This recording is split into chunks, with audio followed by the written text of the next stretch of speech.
जय जय रघुवीर समर्थ गणेश शारदा चैव सद्गुरु सज्जनस्तथा आराध्य दैवतं गुह्यं सर्वमे रघुनंदन कृपा कटाक्षाची किरणे मोह समुद्राचे आटणे घडे जय त्या श्री वंदू तया ते श्रीराम जयांचे करिता स्मरण होय सकल विद्यांचे अधिकरण ते वंदू या श्री चरण श्री गुरूंचे ओम सहनावतु सहनौ भुनक्तु सह वीर्यं करवावहै तेजस्विनावधीतमस्तु मा विद्विषावहै ओम शांति शांति शांति। आनंद योगी परमपूज्य डॉक्टर काका, श्रद्धेय मंदाताई गंधे या उभयतांना मनपूर्वक वंदन करते। श्री गुरु यमदेव आणि सत्शिष्य नचिकेताला सुद्धा मनपूर्वक वंदन करते आणि श्रवणासाठी वंदुतया ते फेसबुक पेजवर आलेल्या सर्व साधकांना श्रोत्यांना मनापासून अभिवादन करते। कठोपनिषदातील प्रथम अध्याय द्वितीय वल्ली आज आपण सुरू करणार आहोत। प्रथम वल्लीमध्ये नचिकेता यमदेवाकडे गेलेला आहे। 3 रात्र तो त्या ठिकाणी उपवास करून राहिलेला असल्यामुळे यमदेव आल्यानंतर योग्य अतिथी सत्कार त्यांनी केलेला आहे। अतिथीचं महत्त्व त्यांना सगळ्यांना पटवून दिलेलं आहे त्या निमित्ताने। आणि 3 वर जे आहेत ते नचिकेताला दिलेले आहेत। त्यातले 2 वर जे आहेत ते पहिल्या वरामध्ये आपल्या पित्याच्या अंतःकरणाचा संतोष पुनरपी त्यांना प्राप्त व्हावा आणि शोकापासून ते दूर व्हावे असा वर त्यांनी मागितलेला आहे। त्यानंतर परत तुमच्याकडून गेल्यानंतर म्हणजे यमदेवाकडून परत आपल्या स्वगृही परतल्यानंतर घरातल्या सर्व नातेवाईकांनी आपल्याला सहजतेने स्वीकारावं अशी ही मागणी त्या ठिकाणी केलेली आहे। दुसऱ्याच्या स्वर्गाविषयीची दुसऱ्या वरामध्ये स्वर्गाविषयीची जी विद्या आहे अग्निविद्या त्या संबंधी सर्व काही जाणून घेतलेलं आहे आणि जसंच्या तसं यमदेवांना ते सगळे मंत्र म्हणून दाखवल्यामुळे त्यांनी त्याला एक सुंदर रत्नमाला आणि आता ही अग्निविद्या नचिकेताग्नी म्हणून ह्याच नावाने प्रसिद्ध होईल असा एक स्वतःहून त्याला दिलेला एक वर आहे। आणि आता 3ऱ्या वरामध्ये मृत्यूनंतर आत्मा असतो की नसतो अनेकांचे अनेक मत आहेत या संबंधी, तरी मला त्यातलं निश्चित काय आहे ते सांगावं असा 3रा वर त्यांनी मागितलेला आहे नचिकेताने। आणि हा वर सोडून तू मला बाकीचं काहीही माग असं यमदेवांनी त्याला सांगितलेलं आहे। या वरापासून तो परावृत्त व्हावा म्हणून त्याला अनेक प्रकारचे प्रलोभनं जी आहेत ती यमदेवांनी दाखवलेली आहेत, पण कुठल्याही प्रलोभनाला बळी न पडलेला नचिकेता यमदेवांना त्यानंतर त्याचा निश्चयात्मक जो बाण आहे तो एकदम आवडून गेलेला आहे आणि हा कुठल्याही प्रलोभनाला बळी पडत नाही। तेव्हा याला आता आत्मज्ञानाविषयी सर्व काही सांगितलंच पाहिजे, कारण हा पूर्ण अनासक्त असल्यामुळे आत्मज्ञानाचा अधिकारी आहे हे यमदेवांनी त्या ठिकाणी जाणलेलं आहे। यमदेव त्याच्यावर अत्यंत खुश झालेले आहेत आणि त्याचं श्रीगुरुत्व जे आहे त्याचं शिष्यत्व स्वीकारून ते स्वतः या ठिकाणी आत्मज्ञान देण्यासंबंधी मोक्ष प्रत्यक्ष आत्मज्ञानाविषयी काही न सांगता आत्मज्ञानाची पूर्वतयारी म्हणून काय काय असावं लागतं, किती अनासक्त असावं लागतं, सर्व विषयांपासून दूर राहावं लागतं हे या ठिकाणी सांगितलेलं आहे। सर्व जनमानसामध्ये आपण सुखी असावं अशी जी काही सूक्ष्म तऱ्हेची वासना असते, प्रत्येक जीवाला आपण सुखी असावं, दुःख आपल्याला अजिबात नसावं असं प्रत्येक जीवाला आतून सतत वाटतच असतं. मग आता हे सुख जे आहे त्या सुखाची मीमांसा मात्र कोणीही करत नाही. सामान्य माणसं सुखी व्हावं अशी कल्पना करतात, सुखी होण्यासाठी धडपड करतात, पण पूर्ण सुख नेमकं कशातून आपल्याला प्राप्त होणार आहे आणि अखंड सुखाची प्राप्ती काय जाणल्याने आपल्याला होणार आहे हे मात्र कोणीही लक्षात घेत नाही. आणि म्हणून सुरुवातच पहिल्या मंत्रातच या ठिकाणी सुखमीमांसेसाठी आपल्या समोर श्रेय प्रेय विवेक जो आहे तो या ठिकाणी या 5-6 श्लोकांमध्ये यमदेव त्या संबंधी बोलणार आहेत. आता श्रेय म्हणजे काय, तर श्रेय म्हणजे खरे हित आणि प्रेय म्हणजे काय, तो उपभोग सुख जे आहे त्याला प्रेय असं म्हटलेलं आहे. आणि दोन्हीपासून मिळणारी सुख जी आहेत ती अत्यंत भिन्न आहेत. प्रेयापासून मिळणारं सुख जे आहे ते अनित्य आहे, तात्पुरतं आहे, कोणावर तरी अवलंबून असलेलं आहे आणि नाशिवंत आहे. त्याला प्रेय असं म्हणतात की जे आपल्या शरीराच्या द्वारा, इंद्रियांच्या द्वारा आपल्या वासनापूर्तीसाठी जगाकडून सतत काहीतरी अपेक्षा करून मिळवून जे भोगलं जातं त्याला उपभोग सुख असं म्हटलेलं आहे. सुखी होण्यासाठी माणूस या पद्धतीचा प्रयत्न सतत करत असतो. आणि जे विचारशील आहेत, काही पूर्व पुण्यानी संत संगती ज्यांना लाभलेली आहे त्यांना मात्र या उपभोग सुखातली अनित्यता, त्यातील असणारे दोष, त्यातील असणारं परावलंबित्व या सगळ्या गोष्टी त्यांना आतून पूर्णपणे पटलेल्या असतात. आणि ह्यांच्या नादाला लागण्यापेक्षा जे सुखरूप तत्व आहे ते शोधण्याचाच या नरदेहात आल्यानंतर आपण प्रयत्न केला पाहिजे असं मनापासून वाटत असतं. आणि असे जे आहेत ते श्रेयाकडे, त्यांचं अंतःकरण जे आहे ते श्रेयाकडे धावतं. आणि ज्यांना देह मीच आहे, जग सत्य आहे, त्यातील विषय जे आहेत ते माझ्या सुखासाठीच भगवंतांनी निर्माण केलेले आहेत आणि ते भोगता भोगताच मला पूर्ण सुखी होता येणार आहे, अशा ज्यांच्या ठिकाणी समज राहिलेला आहे ते मात्र प्रेयाकडे त्यांचं अंतःकरण वृत्ती सतत धावत असते. आता हे दोन्ही सुद्धा सुख मिळवण्यासाठीच माणसं याकडे धावत असतात, पण दोन्हीकडे सुद्धा कर्तव्याचा जो बंध आहे तो मात्र दोन्ही ठिकाणीही सारखाच असतो. म्हणजे विषय सुख मिळवण्यासाठी सुद्धा भरपूर धडपड करावीच लागते आणि सुखरूपता आपल्याला प्राप्त व्हावी म्हणून सुद्धा वेगळ्या प्रकाराने का होईना परंतु त्या ठिकाणीही प्रयत्न जे आहेत ते करावेच लागतात. म्हणून श्रेय असू दे किंवा प्रेय असू दे, दोन्हीकडे सुद्धा कर्तव्य रूप जो बंध आहे म्हणजे कर्तव्य करण्याविषयी जे काही सांगितलेलं आहे ते मात्र मनुष्याला करावंच लागतं.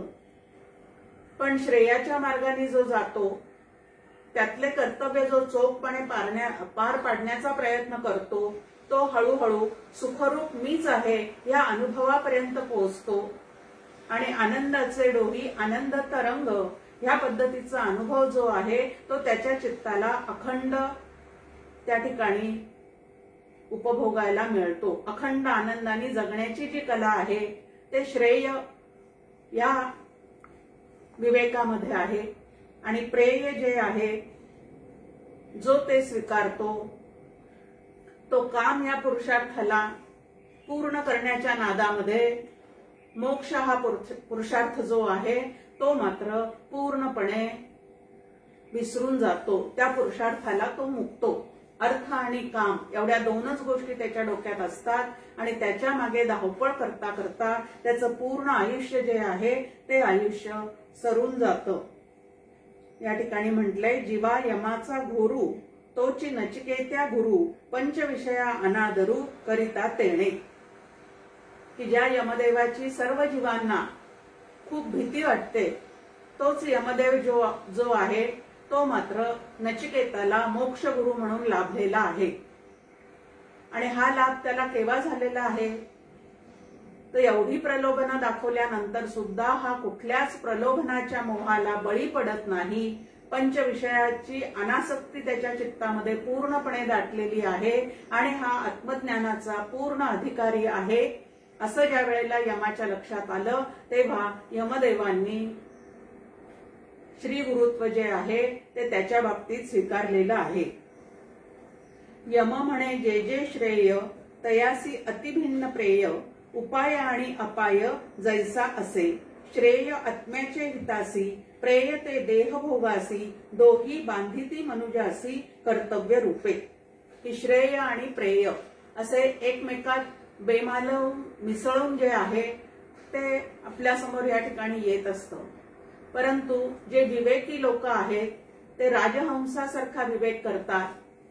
प्रसिद्ध उदाहरण आहे राजहंसाचं आपल्या समोर, की दूध आणि पाणी एकत्र जर त्यांच्या समोर ठेवलेलं असेल तर त्यातलं दूध जे आहे ते प्राशन करतात आणि पाणी जे आहे ते तिथल्या तिथं सोडून देतात. त्याला क्षीर नीर विवेक असं म्हणतात.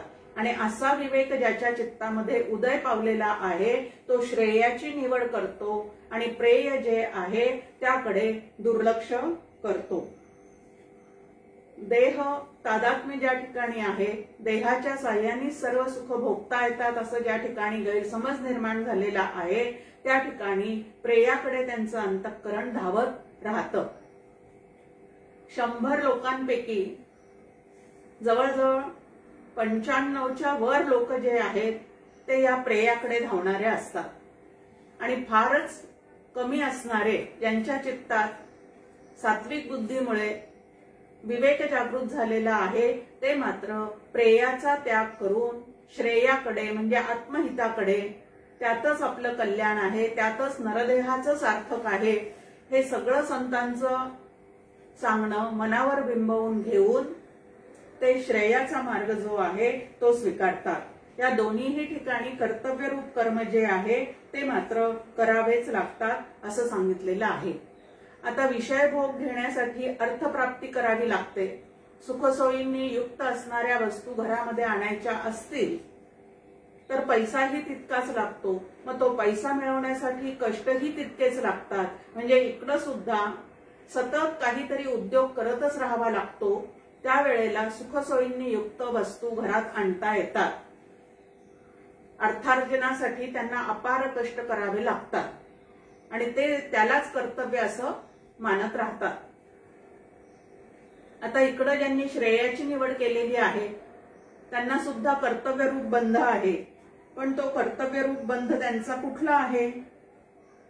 तर शमाधिकाचा अभ्यास त्या ठिकाणी करावा लागतो. परमार्थाला प्रतिकूल असणाऱ्या विषयांपासून मनाला आवर घालावा लागतो.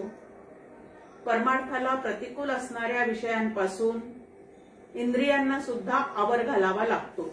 त्याला शमदमाचा अभ्यास असं म्हणतात. सद्गुरूंना सर्व भावांनी शरण जावं लागतं. सद्गुरू वचनावर अपार श्रद्धा ठेवावी लागते. निष्काम असं कर्म आणि निष्काम उपासना करावी लागते. ह्या प्रकारचं जे कर्तव्य आहे ते श्रेयाची जे निवड करतात त्यांना त्या ठिकाणी करावंच लागतं. इथं म्हटलंय डॉक्टर काकांनी ओवीमध्ये, जै आत्मा कर्तळी पाहणे तै शम दमादी आले करणे सद्गुरुसी शरण जावे जाणे सर्व भावे. आत्मज्ञान ते श्रेय धन वैभवादी प्रेय कर्तव्य मार्गी उभय बंध रूप. की श्रेयस्कर काय आहे, आपल्या खऱ्या हिताचं काय आहे, तर नरदेहात आल्यानंतर आपल्या सर्व जीवांचं आद्य कर्तव्य जर काय असेल तर ते म्हणजे निर्गुण ब्रह्म ते अंतरी बिंबले. समर्थ आपल्याला छान पद्धतीने एकाच ओळीत समजून सांगतात. झाले साधनेचे फळ संसार झाला सफळ निर्गुण ब्रह्म ते निश्चळ अंतरी बिंबले. की संसाराची सफळता किंवा आपण करत असलेल्या साधनेच्या कष्टांचं फळ जर काय आहे तर ते म्हणजे तो आत्मा मी आहे हे निसंशय जाणणे. याला या ठिकाणी आत्मज्ञान असं म्हटलेलं आहे. पहावे आपणासी आपण या नाव ज्ञान. की मी देह नसून, प्राण नसून, मन नसून सुखरूप असणारा आत्माच मी आहे असं ज्याच्या लक्षात येतं त्याला ते आत्मज्ञान जे आहे ते त्या ठिकाणी झालेलं असतं. मग आता अर्थार्जनाचा कंटाळा केला तर सुखसोयींनी युक्त असणारं घर सुद्धा, त्यामध्ये राहणं सुद्धा आपल्याला जमणार नाही. आणि शमदमांचा जर कंटाळा केला, शास्त्र अभ्यासाचा कंटाळा केला, संतांना श्रीगुरूंना शरण जाऊन श्रवण मननाचा जर आपण कंटाळा केला तर श्रेय नावाचं, आत्मज्ञान नावाचं सुखरूपता सुद्धा चित्ताला प्राप्त होत नाही. आणि दोन्हीकडे कष्ट आहेतच आहेत, पण एक कष्ट जे आहे ते त्यात अडकून पडलं, म्हणजे प्रयामध्ये अडकून पडलं की पुनरपि जननम पुनरपि मरणम, ह्या जन्मी नाही मिळत आहे का, मग पुढच्या जन्मी ते मिळावं म्हणून आता त्याचे सुद्धा सकाम यज्ञ वगैरे सुरू राहतात. पण इतके अपार कष्ट करून सुद्धा शाश्वत हित जे आहे ते प्रेय मार्गाने जाणाऱ्यांना पूर्णपणे मिळू शकत नाही. अंतःकरणात समाधान त्यांच्या कधीही नांदत नाही. पण श्रेय मार्गाचा जे स्वीकार करतात तेही इकडं अपार साधनांचे कष्ट त्या ठिकाणी करावे लागतात, मनाला खूप आवर घालावा लागतो, पण त्यातून मिळणारे जे फळ आहे ते मात्र आपणच सुखरूप आहोत तेव्हा सुखासाठी धडपड करायचा अजिबात आता त्या ठिकाणी हव्यास शिल्लक राहत नाही. कारण सुखरूप तत्व मीच आहे हे त्या ठिकाणी पूर्णपणे कळलेलं असतं. कर्तव्य तेच सरे जे मी आत्मत्वे उरे, पाठी देह यंत्र करकरे प्रारब्धावरी, की ज्या वेळेला आपण आत्मरूप आहोत असा पूर्ण बुद्धीचा निश्चय होतो त्यावेळेला नरदेहात आल्यानंतर जी कर्तव्य तुमच्या आमच्या मागे लागलेल्या असतात त्या सर्व कर्तव्यातून सुद्धा तो जीवात्मा पूर्णपणे सुटतो. याचा अर्थ आत्मज्ञान झाल्यानंतर तो काहीच करत नाही असं मात्र अजिबात नाही, परंतु आत्मा मी आहे त्यामुळे आत्मरूप मी अकर्ता आहे आणि जीवरूप मी निमित्त मात्र आहे अशा खुणगाठी मनावर पूर्णपणे त्याच्या पक्क्या बसलेल्या असल्यामुळे कितीही दिव्य भव्य कर्म त्याच्याकडून झालेले असले तरी त्या कर्माचा लेप कर्तृत्वाच्या अहंकाराने त्याच्या चित्तावर अजिबात बसत नाही, लागत नाही. प्रारब्धावर उरलेला देह जो आहे तो त्यांनी सोडलेला असतो. आता म्हणजे नेमकं काय, तर आपल्या समोर उदाहरण आहे की फॅन बंद केल्यानंतर काही वेळ त्याची पाते जी आहेत ती आपल्याला फिरतानाच दिसतात. तसं इकडं की सर्व कर्तव्य बंध जरी संपलेले असले तरी जोवर त्याचं प्रारब्ध आहे तोपर्यंत त्याचा देह जो आहे तो संपूर्ण जगतामध्ये वावरतानाच तुम्हाला आम्हाला दिसतो.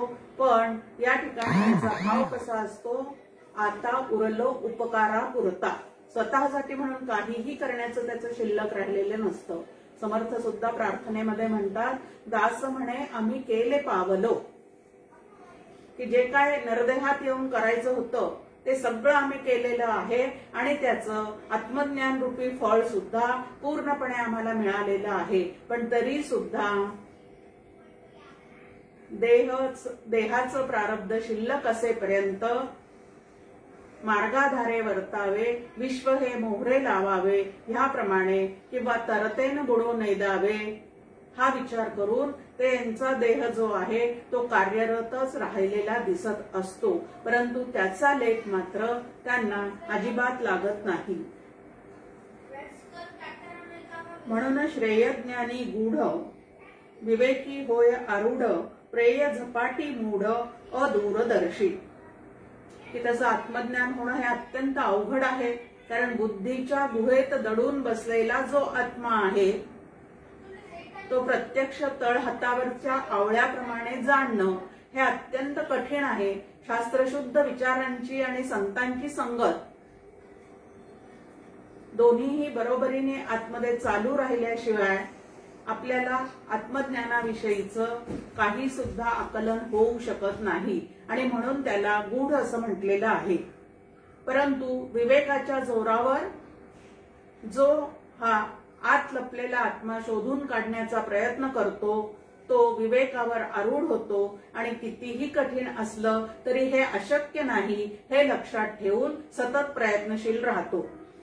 परंतु मूढ लोक जे असतात ते मात्र विषयांमध्ये सुख आहे असं भ्रमिष्ट विषयांच्या ठिकाणी होऊन विषयांच्या नादापायी सतत बहिर्मुखच होत राहतात आणि परिणामी मात्र तात्पुरतं सुख मिळतं, पण परिणाम मात्र त्याचा कसा आहे तर दुःखाचंच फळ त्यांना सतत मिळत राहतं.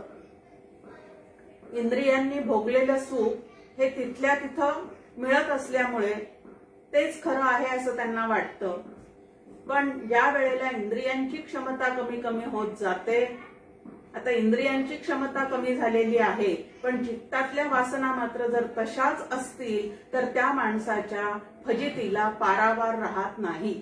मोहमुद्गर या स्तोत्रामध्ये त्याविषयीचं खूप सुंदर वर्णन आद्य शंकराचार्यांनी करून ठेवलेलं आहे. मग प्रश्न असा आहे की इतकं धडधडीत श्रेय आणि प्रेयच्या फळामध्ये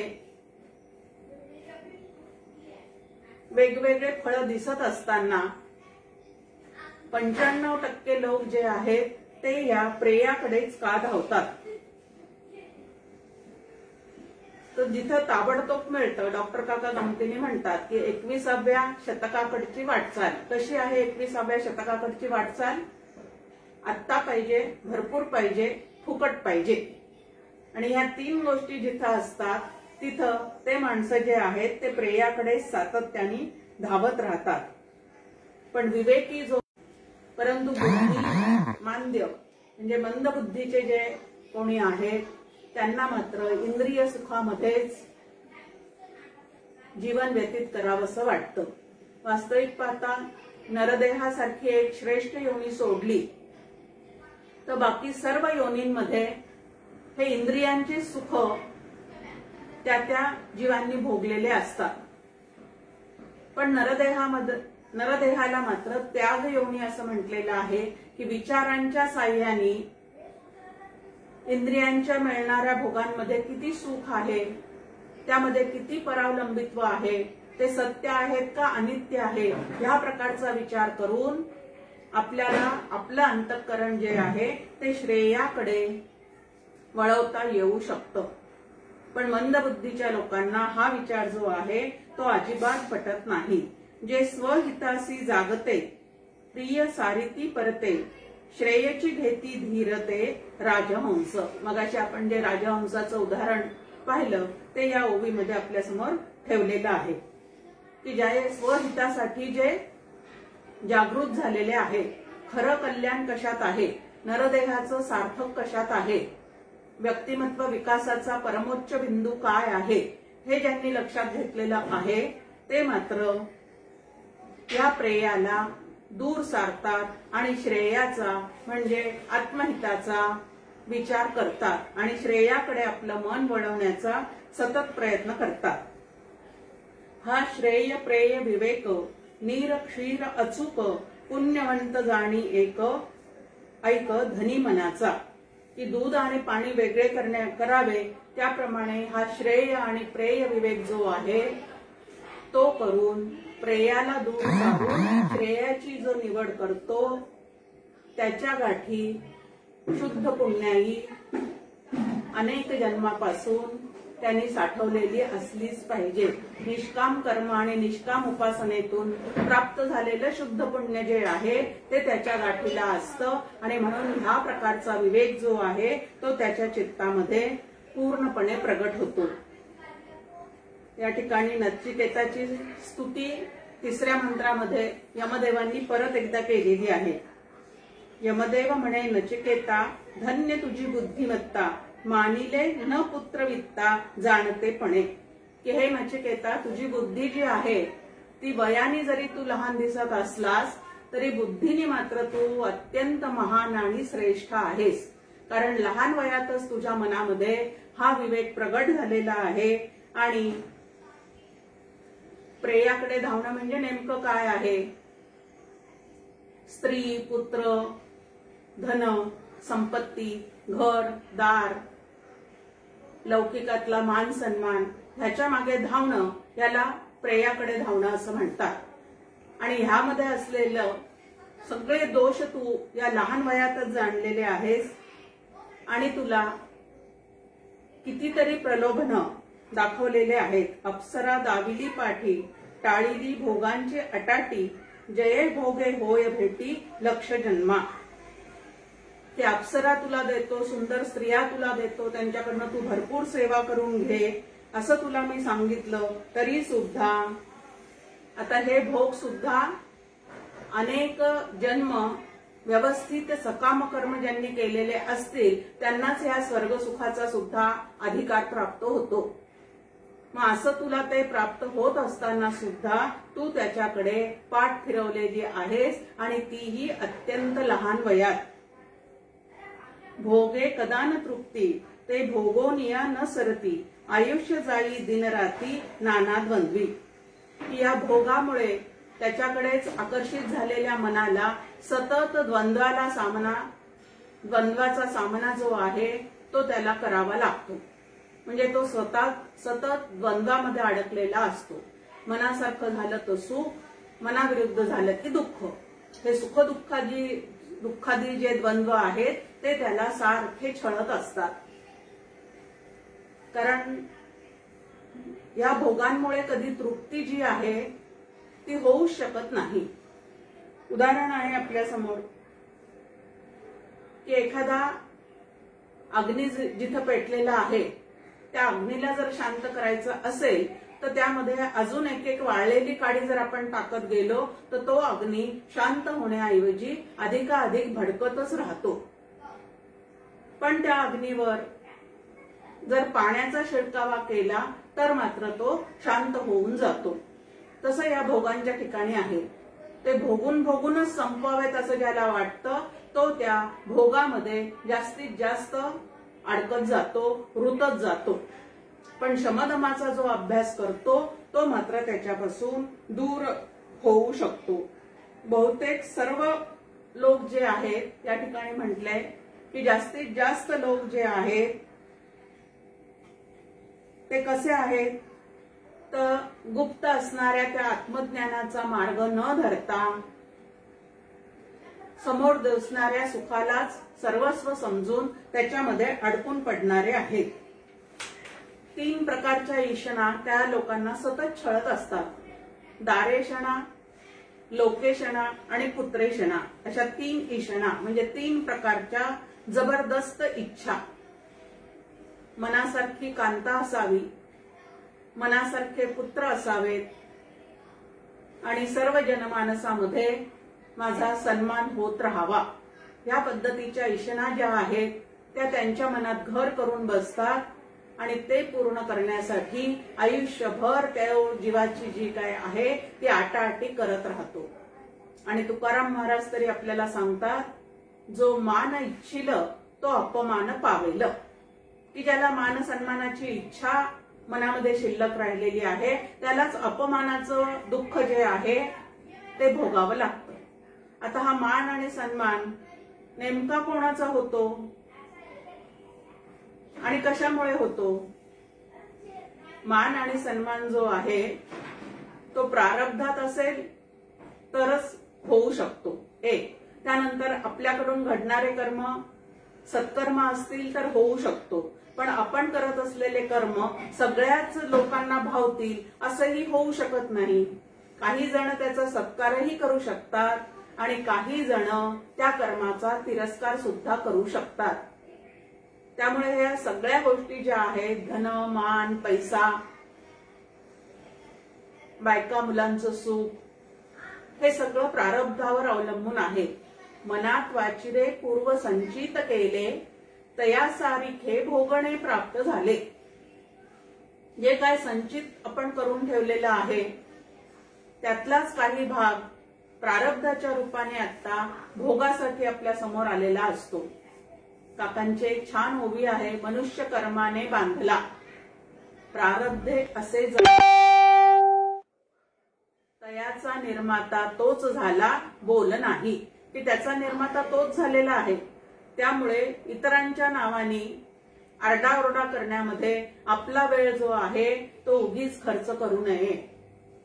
देवाला सुद्धा याचा जाब विचारू नये, कारण देव कोणाला सुखही देत नाही, देव कोणाला दुःखही देत नाही. फक्त ज्यांनी जे जे कर्म करून ठेवलेले आहेत त्या त्या कर्माप्रमाणे त्याला फळ देण्याची व्यवस्था त्यांनी प्रारब्धाच्या रूपाने केलेली आहे. आणि हे प्रारब्ध आम्ही शांतपणे जर स्वीकारलेलं असेल तर भगवंताशी आम्ही अनन्य शरणता साधलेली आहे असं म्हणता येतं. आणि प्रारब्धाविषयी इकडं आमचं माळा चाललेले आहेत, जप चाललेला आहे, पारायण चाललेले आहेत आणि देवाविषयी तक्रार सुद्धा चाललेली आहे. असं जर असेल तर त्या ठिकाणी त्या ईश्वराशी आम्ही टक्कर घेतो आहोत आणि त्याला शरणागत मात्र मग म्हणता येणार नाही, भलेही साष्टांग दंडवत त्या ठिकाणी आम्ही घातलेला असला तरी. म्हणून या 3 ईषणांपासून ज्यांनी सुटका करून घेतलेली आहे, फक्त देवप्राप्तीचीच इच्छा, आत्मज्ञानाचीच इच्छा ज्याच्या मनामध्ये पूर्णपणे निर्माण झालेली आहे, त्याच्यावर भगवंत प्रसन्न होतो आणि श्री गुरु रूपामध्ये येऊन त्याला आत्मविद्या, ब्रह्मविद्या जी आहे, याला सद्विद्या असं म्हणतात, तिचं परिपूर्णपणे असं निरूपण त्याच्या समोर करतो. 4थ्या श्लोकामध्ये आपल्या समोर आहे, विद्यारूप श्रेय आणि अविद्यारूप प्रेय एकमेकांना अत्यंत विरुद्ध असून विरुद्ध फळे देणारे आहेत. तुला मी विद्याभिलाषी समजतो, तू भोगाचे आमिषांना भुलला नाहीस. आता आत्मज्ञानाचा अधिकारी, आत्मविद्या संपन्न करण्याचा अधिकारी तू आहेस असं मी तुला का म्हणतो? त्याचं कारण आहे की मी जी तुला भोगांची एवढी मोठी टाकसाळ दाखवली होती त्याकडे सुद्धा दुर्लक्ष करून तू विद्या मिळवण्याची कास धरलेली आहेस. त्या आमिषांना तू यत्किंचित सुद्धा भुललेला नाहीस.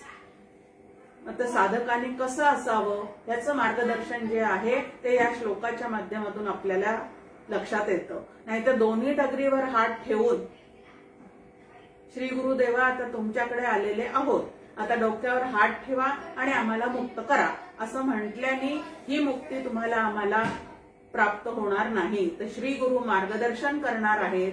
श्री गुरु सद्विद्या जी आहे ती परत परत आमच्या समोर निरूपण करून 5 भ्रांतीतून स्वतःची सुटका कशी करून घ्यायची, मी आत्माच आहे हा विचार कसा करायचा, या संबंधीचं मार्गदर्शन जे आहे ते श्री गुरु आपल्या समोर सातत्याने न कंटाळता करत राहणार आहेत. पण त्यानंतर जे काय करायचं आहे ते जबाबदारी शिष्यावर सुद्धा तितकीच आहे, हे तुम्ही आम्ही लक्षात ठेवायचं. नेहमी आपल्या समोर उदाहरण आहे अर्जुन आणि श्रीकृष्ण यांचं. प्रत्यक्ष भगवान श्रीकृष्ण अर्जुनासमोर उपलब्ध असतानाही मी तुझी मोहातून सुटका करताना तुझ्या डोक्यावर हात ठेवून देतो असं त्यांनी काहीही त्या ठिकाणी केलेलं नाही. तर मोहातून सुटण्यासाठी त्याला 18 अध्याय होईपर्यंत अनेक तऱ्हेचे सुयोग जे आहेत ते ब्रह्मविद्येच्या माध्यमातून सांगितलेले आहेत.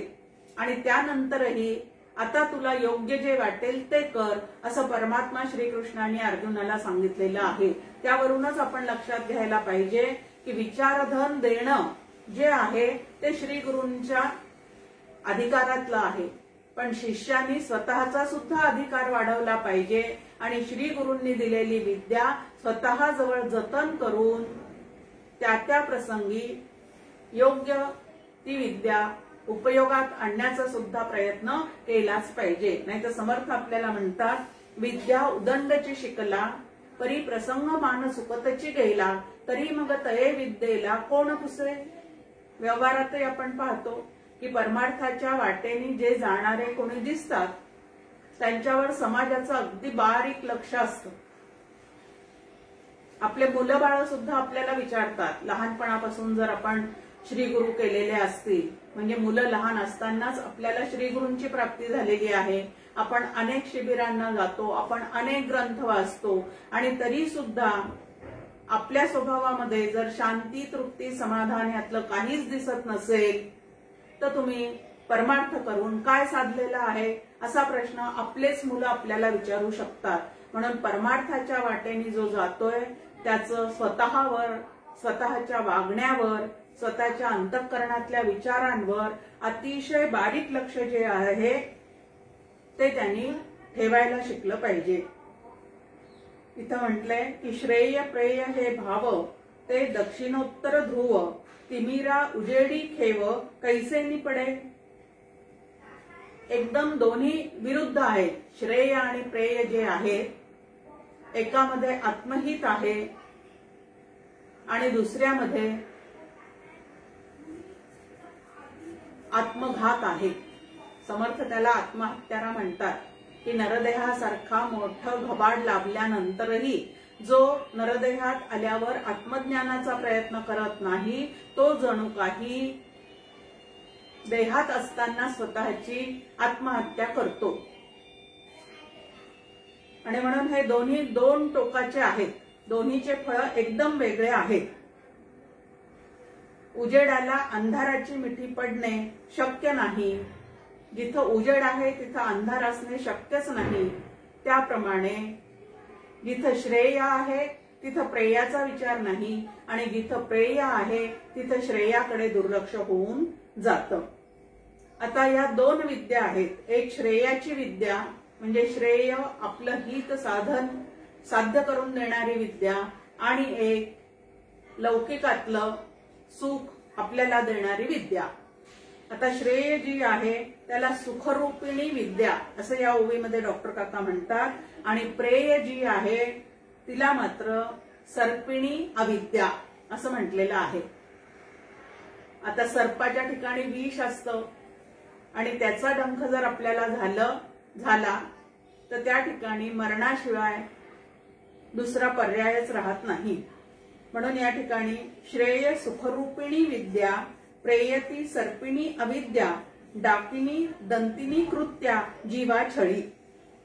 ही श्रेयरूप जी विद्या आहे ती सुखरूप असून आपल्याला सुखरूपाकडे नेणारी विद्या आहे आणि प्रेय ही जी विद्या आहे ती मात्र काम क्रोधादी त्याच्यातून निर्माण होतात पिशाच्य आणि तेच आपल्या मानगुटीवर बसतात. मग आता मी कुठली विद्या ग्रहण करायची हे क्रियमाण स्वातंत्र्य जे आहे ते भगवंतानी नरदेहात आलेल्या जीवाला पूर्णपणे देऊन दिलेला आहे. आता या श्रेय प्रेयाचा विचार म्हणजे या विद्येचा विचार समर्थ मनाच्या श्लोकामध्ये आपल्या समोर ठेवतात. मुळी कल्पना दो रूपे तेची झाली, स्फुरे विषयी कल्पना ते अविद्या. की विषयांचं स्फुरण अखंड करून देत असेल आपल्या अंतःकरणात तर अविद्येने आपण ग्रस्त आहोत. आणि स्फुरे ब्रह्मरे जाण माया सुविद्या.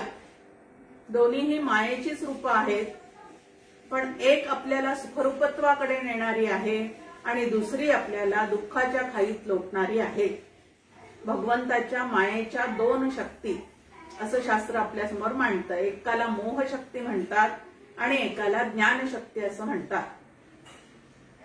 मोह शक्तीमध्ये अडकलेला जो जीवात्मा आहे म्हणजे प्रेयाकडे अडकलेला जो जीवात्मा आहे तो जन्म मृत्यूच्या बंधनामध्ये अडकून पडतो आणि ज्ञानशक्तीमध्ये जो स्वतःला ठेवण्याचा प्रयत्न करतो तो सुखरूप होऊन सुखाने जगण्याची कला जी आहे ती पूर्णपणे श्री गुरूंकडनं शिकून घेतो. विद्या ज्ञानामृत चोखडे जीवा संजीवन घडे आणि सच्चिदानंदी बुडे जीवन मुक्त. की ही जी श्रेयरूप विद्या आहे म्हणजे ब्रह्मविद्या आहे ती कशी आहे तर शुद्ध ज्ञानामृत आहे. आणि हे शुद्ध ज्ञानामृत घेतल्यानंतर अज्ञानाने जणू काही आधी मृत झालेल्या त्या जीवाला ह्या विद्येने जणू काही संजीवनी प्राप्त होते आणि तो जीवनमुक्त होतो, सच्चिदानंद घन स्वरूप होऊन राहतो. मनुष्य देही चैनी ज्ञाने सच्चिदानंद पदवी घेणे एवढा अधिकार नारायणे कृपावलोकने दिधला असे, अशी नाथ महाराजांची एक सुंदर ओवी आपल्या समोर आहे. समर्थही आपल्याला सांगतात, आता भगवंत आणि भगवंताची लक्ष्मी. आता भगवंताकडे चित्त आपलं ओढ घेत असेल तर आपण श्रेयाकडे धावतो आहे, आणि भगवंत सोडून फक्त त्याची लक्ष्मी आपल्याला हवी असेल, आता मोक्ष लक्ष्मी सोडून बाकीची लक्ष्मी जी हवी असते ती आपल्याला प्रेयाकडे नेणारी आहे.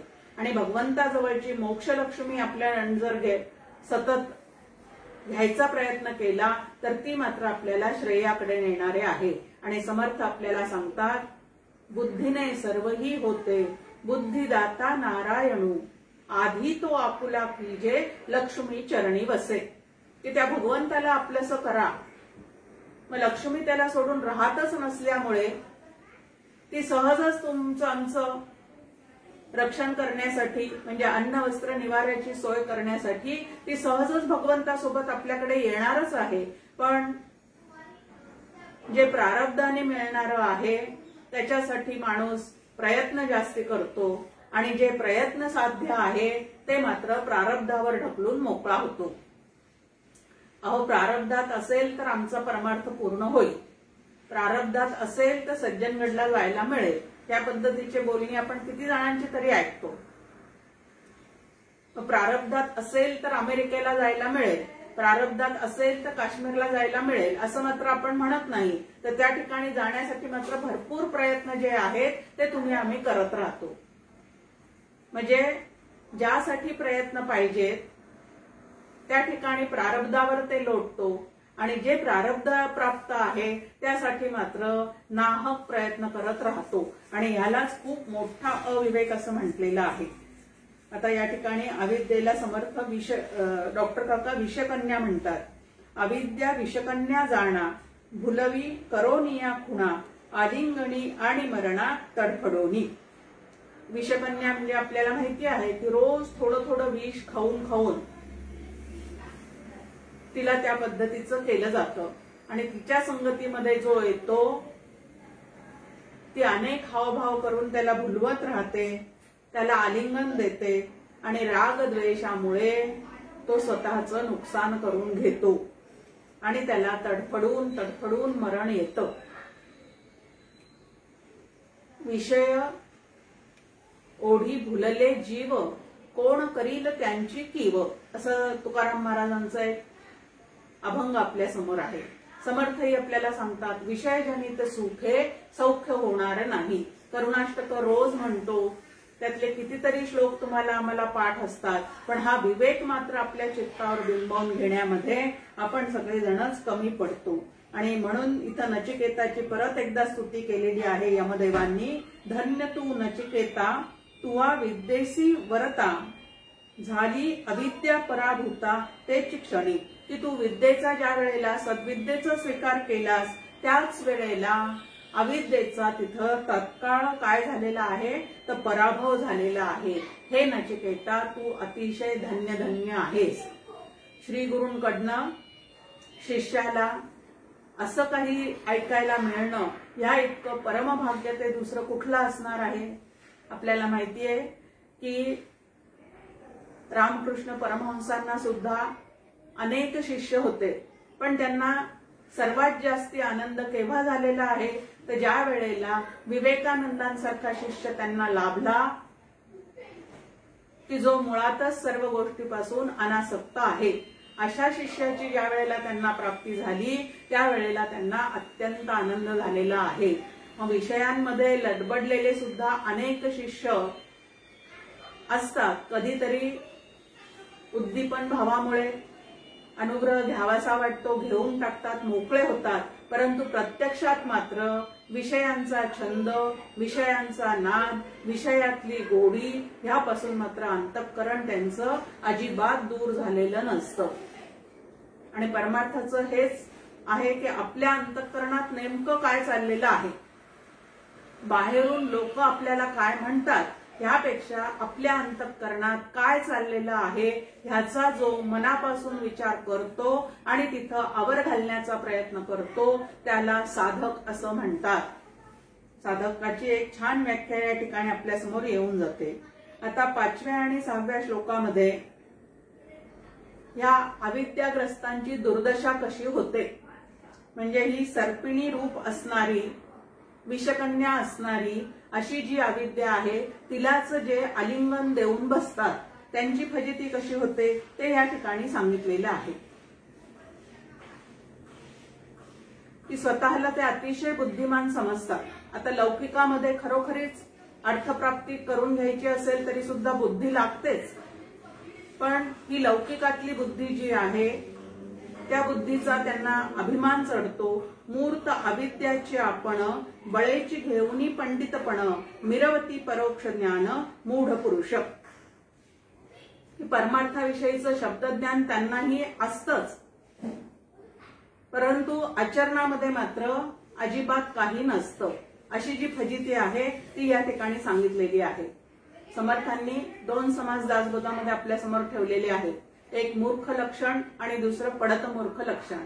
समर्थ म्हणतात एक वेळ मूर्ख परवडतो, पण पडत मूर्ख जो आहे तो मात्र स्वतःसोबत समाजाचा सुद्धा घात करत राहतो. आणि पडत मूर्ख म्हणजे शब्दाद्वारे सगळं काही त्यांनी माहिती करून घेतलेलं आहे, पण आचरण मात्र शून्य आहे आणि स्वतःला मात्र पंडित समजून बसलेला आहे आणि पांडित्य जगामध्ये मिरवतो सुद्धा आहे. आता खरा पंडित कोणाला म्हणतात ते भगवद्गीतेचा अभ्यास केला की आपल्याला लक्षात येतं. अशोच्यानन्व शोच्यस्त्वम, ज्याच्याविषयी शोक करू नये अशा गोष्टीविषयी जो शोक करत राहतो तो कितीही शब्दज्ञानी असला तरी परमार्थाच्या दृष्टिकोनातून त्याला पडत मूर्ख असंच म्हटलं जातं. आणि असं जे आहे ते आपल्या बुद्धिमत्तेचं सतत कौतुक करत राहतात. ऐसा आपणची आंधळा म्हणे मी अंधांचा डोळा, घेऊनी फिरे अवकळा दश दिशासी. की आपण स्वतःच आत्महितासाठी पूर्ण आंधळा आहे आणि तरी सुद्धा अनेक लोकांचं कल्याण माझ्यामुळे होतंय असा ज्यांनी काय करून घेतलेला आहे, समज करून घेतलेला आहे. जेथे नाना भोगांची चावटी, तोहा एकची लोक जाणती, जन्म मरणाचे कचाटी सापडती नित्य. या ठिकाणी नाना भोगांचं काय चाललेलं आहे तर एरंडाचे गुऱ्हाळ चालू आहे असं या ठिकाणी म्हटलेलं आहे. की जेथे नाना भोगांची चावटी, की शब्दज्ञान भरपूर झालेलं आहे परंतु शमदमाचा अभ्यास मात्र यत्किंचित सुद्धा नाही. असे जे शब्दज्ञानी आहेत ते लोक जे आहेत ते स्वतःला कितीही हुशार समजत असले, शहाणे समजत असले तरी जन्म मरणाच्या ह्या चक्रातून त्यांची अजिबात सुटका होत नाही. परी तुझ जैसा विवेक, कोटिया माझी एक, की आत्मज्ञान निर्दोक दुर्लभ असे. परंतु तुझ्यासारखा मात्र कोट्यावधीमध्ये एखादाच असतो. भगवद्गीतेत आपल्या समोर श्लोकच आहे, मनुष्यानाम सहस्रेषु कश्चित यदती सिद्धये. की अनेक जण सुखासाठी धडपड करत राहतात, पण सुखरूप होणारा मात्र एखादाच कोणी विरळा असतो.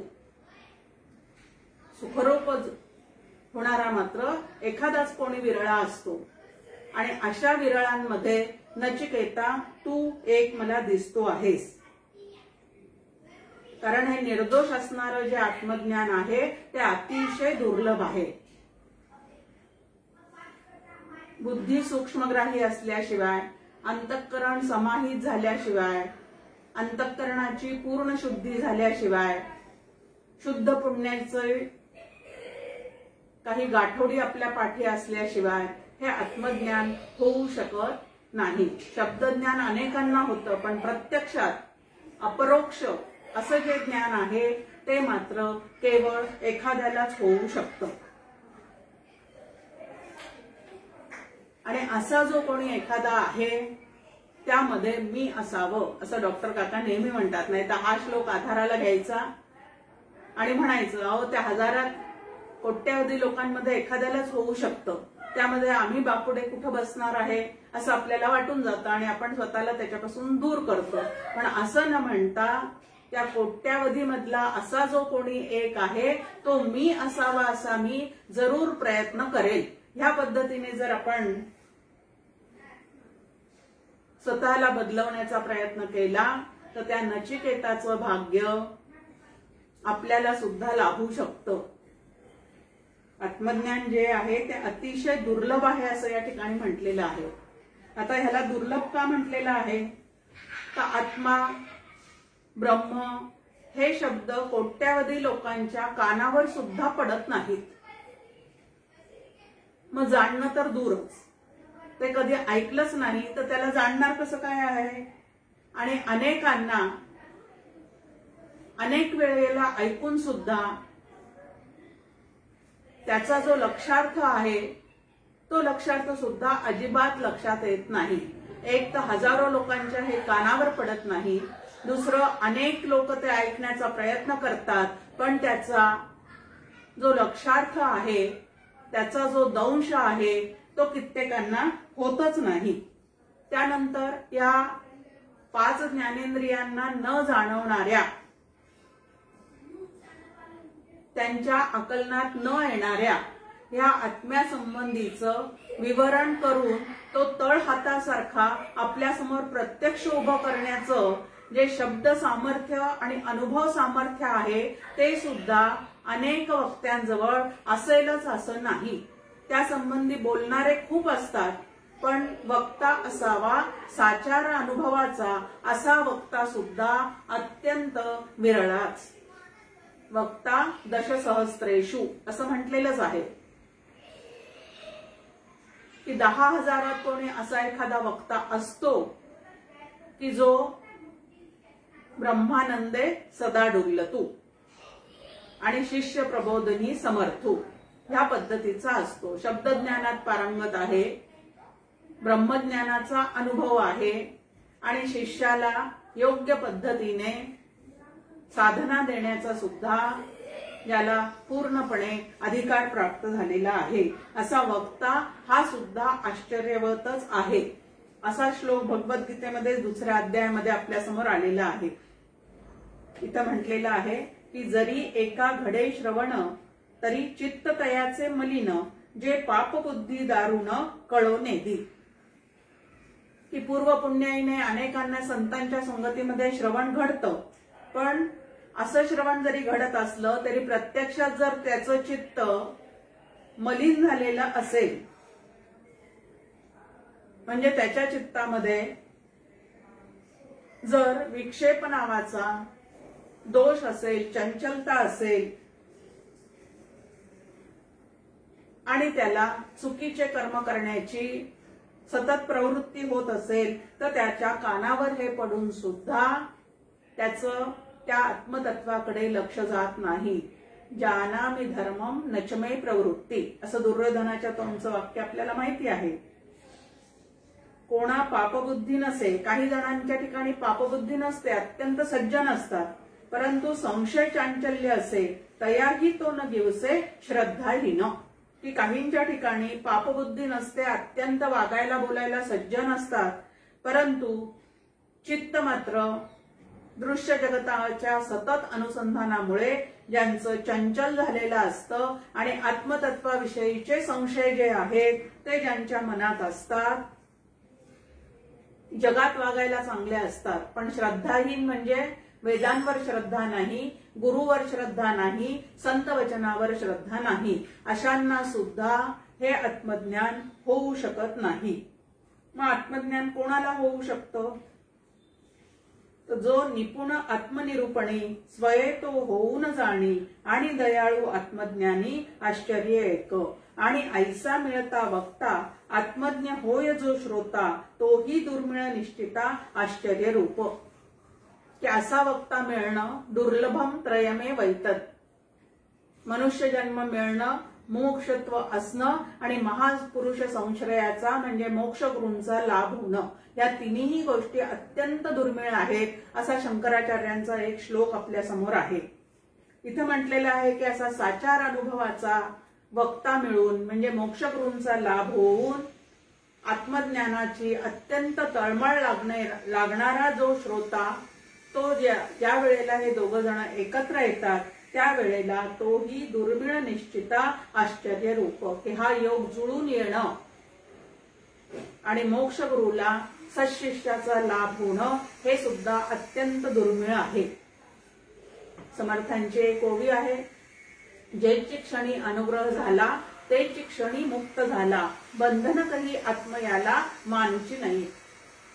की असा कोणी एखादा अधिकारी असतो, कदाचित पूर्वजन्मी त्याचं कर्म उपासना ज्या पद्धतीने करायला पाहिजे त्या पद्धतीने पूर्ण झालेली असेल, त्याला आत्मज्ञानाची लहानपणापासूनच तळमळ लागलेली असेल आणि त्याला मोक्षगुरूचा लाभ झाला, तर ज्या क्षणी त्यांच्याकडनं तो अनुग्रह घेतो त्याच क्षणी मी आत्मा आहे अशा त्याच्या ठिकाणची बुद्धी दृढ होते आणि तो तिथंच मुक्त होतो. म्हणजे देहादी बंधनातून, चुकीच्या कल्पनातून तो सुटून जातो. ज्ञानेश्वर माऊलींची पण अशीच एक ओवी आपल्या समोर आहे, काना वचनाची भेटी सरिसाच पै किरटी, वस्तू होऊनी उठी कवणू ऐकू. की असा कोणी एखादा विरळा असू शकतो की ज्या क्षणी श्री गुरूंचा अनुग्रह झाला त्याच क्षणी वस्तू होऊन उठला, म्हणजे ते आत्मतत्व मी आहे असा त्याला बोध होऊन गेला. पण आपण नेमके कसे आहोत, तर आपल्याला आधीच या प्रांतामध्ये यायला उशीर झालेला आहे. अनंत जन्मीचे संस्कार आपल्या मनावर आहेत, ते संस्कार पुसून टाकून आपल्याला नवे संस्कार आपल्यावर करायचे आहेत. तेव्हा काळकाम वेगाचं गणित करून आपण आपला हा प्रश्न जो आहे तो सोडवायला शिकलं पाहिजे. त्या कवणू ऐकू सारखा मी नाही हे आधी लक्षात घ्यायचं आणि मग साधनेची गती आपल्याला किती वाढवायला पाहिजे तेही लक्षात घ्यायचं आणि बुद्धी शुद्ध सत्वगुणी करण्याचा सतत प्रयत्न करणे याला साधना असे म्हणतात. 7 श्लोकापर्यंत आपण आलेले आहोत. पुढे 8व्या श्लोकापासून पुढच्या मंगळवारी बघूया. मंगळवारची वेळ मात्र आपण पुढच्या मंगळवारपासून बदलणार आहोत, कारण परमपूज्य मंदाताईंचे संध्याकाळी प्रवचन राहतील 4 ते 5. त्यामुळे ही वेळ किती ठरवायची ते नंतर पुढच्या मंगळवारी आपण त्यावर टाकूया. जय जय रघुवीर समर्थ.